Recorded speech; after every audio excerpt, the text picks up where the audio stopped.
Hi, buddy. It's been a while, but we are back with another edition of The Stretch Pass. I'm Steve Clark along with Matt Young. Lots to talk about.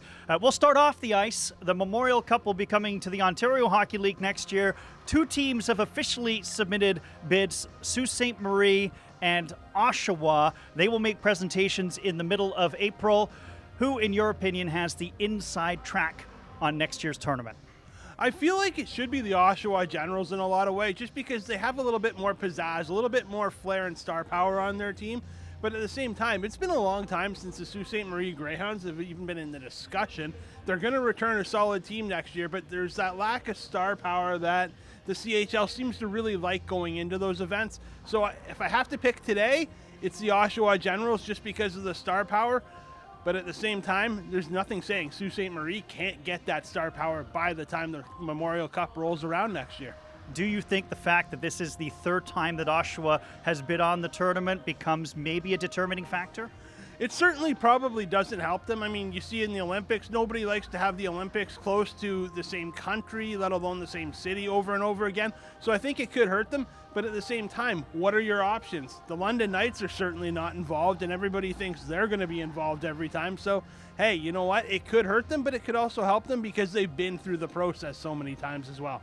Moving on the ice, a trivia question for everybody. Who is the hottest team in the Ontario Hockey League right now?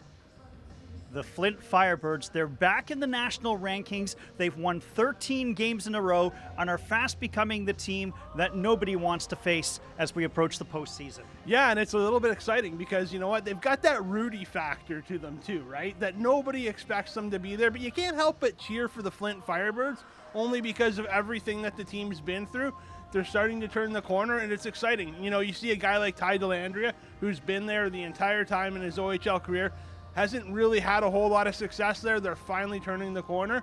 So it's just fun because that fan base really deserves it because they've been loyal and they haven't had a lot to cheer for.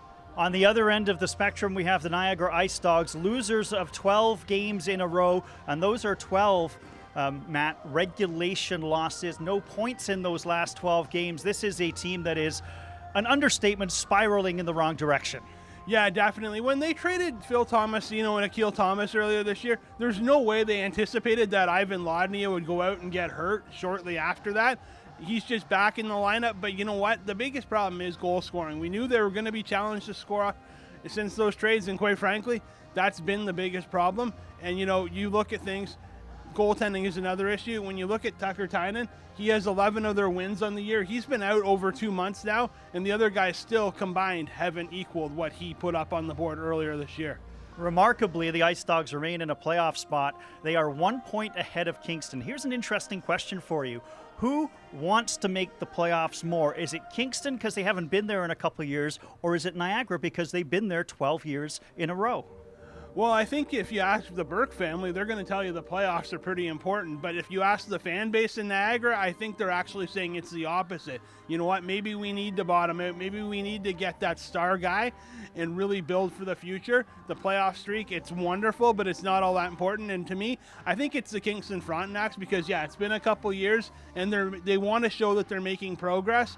And for Shane Wright, I think it shows a lot for him if he leads that team in scoring as a 15-year-old and gets them back in the playoffs in his first crack at it. How about Shane Wright, what he is doing this year for a Kingston Frontenacs team that we've just alluded to, not doing well?